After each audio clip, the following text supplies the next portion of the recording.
Hi dears, അസ്സലാമു അലൈക്കും, welcome back. ഇനി ഞാൻ വന്നിട്ടുള്ളത് അവിലും പഴവുമൊക്കെ വെച്ച് തയ്യാറാക്കിയെടുക്കാൻ പറ്റുന്ന നല്ല സൂപ്പർ ടേസ്റ്റിയായ ഒരു 4 മണി പലഹാരത്തിൻ്റെ റെസിപ്പിയുമായിട്ടാണ്. എന്നാൽ നമുക്ക് റെസിപ്പി കണ്ടു നോക്കാം. അതിനായി ഒരു പാനിലേക്ക് 2 ടീസ്പൂൺ നെയ്യ് ചേർത്ത് കൊടുക്കാം.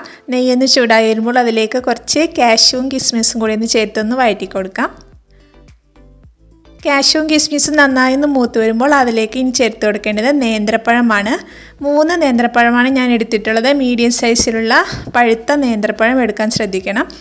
അത് ചെറുതായി കട്ട് ചെയ്തതിന് ശേഷം ഈ നെയ്യിലിട്ട് നന്നായി ഒന്ന് വഴറ്റിയെടുക്കാം.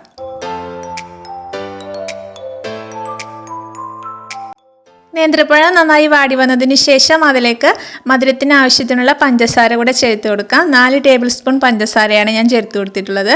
ഇത് നന്നായി ഒന്ന് മിക്സ് ചെയ്തെടുക്കാം.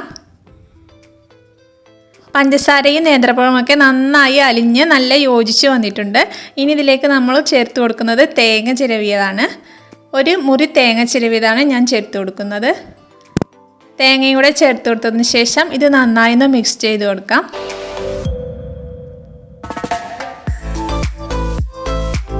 ഇതിപ്പോൾ നന്നായി മിക്സായി പഴം നന്നായി വെന്തുടഞ്ഞ് വന്നിട്ടുണ്ട്. ഇനി നമ്മളിതിലേക്ക് ചേർത്ത് കൊടുക്കുന്നത് അവിലാണ്. 100 ഗ്രാം അവിലാണ് ഞാനിവിടെ ചേർത്ത് കൊടുക്കുന്നത്. അവിലും കൂടെ ചേർത്ത് കൊടുത്തത് നന്നായി ഒന്ന് മിക്സ് ചെയ്ത് കൊടുക്കാം.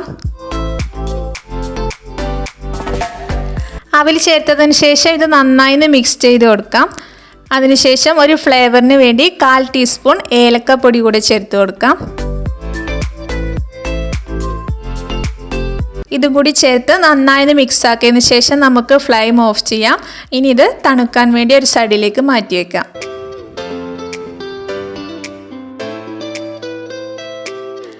ഇനി ഇത് ഫ്രൈ ചെയ്തെടുക്കാനുള്ള ബാറ്റർ റെഡിയാക്കിയെടുക്കാം. 1 കപ്പ് മൈദമാവ് ചേർത്ത് കൊടുത്തിട്ടുണ്ട്. അതിലേക്ക് ഒരു പിഞ്ച് ഉപ്പും കൂടെ ചേർത്ത് കൊടുക്കാം. അതിനുശേഷം 2 ടേബിൾ സ്പൂൺ പഞ്ചസാര, 1/4 ടീസ്പൂൺ ഏലക്കാപ്പൊടി, 1/4 ടീസ്പൂൺ ബേക്കിംഗ് സോഡ എന്നിവ ചേർത്ത് ഇത് നന്നായി മിക്സ് ചെയ്തെടുക്കാം.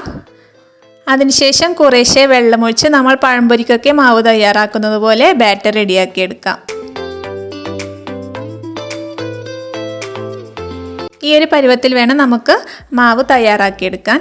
ഇനി നമുക്ക് നേരത്തെ മാറ്റി വെച്ചിരിക്കുന്ന പഴത്തിൻ്റെ കൂട്ട് ചൂടാറിയിട്ടുണ്ട്. ഇനി അത് നന്നായി കുഴച്ചെടുത്തതിന് ശേഷം ചെറിയ ചെറിയ ബോൾസ് ആക്കിയെടുക്കാം. ഇതിങ്ങനെ കഴിക്കാൻ തന്നെ നല്ല ടേസ്റ്റാണ്. ഇനി നമുക്കിതൊന്ന് ഫ്രൈ ചെയ്തെടുക്കാം.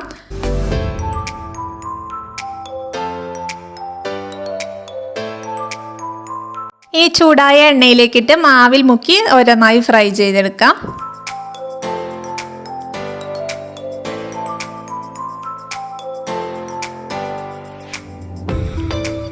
ഒരു സൈഡ് ബ്രൗൺ നിറമായതിനു ശേഷം അപ്പുറത്തെ സൈഡിലേക്ക് തിരിച്ചിട്ട് കൊടുക്കാം. 2 സൈഡും നല്ല ഗോൾഡൻ ബ്രൗൺ നിറമായി കഴിഞ്ഞാൽ നമുക്കിത് എണ്ണയിൽ നിന്നും കോരി മാറ്റാം.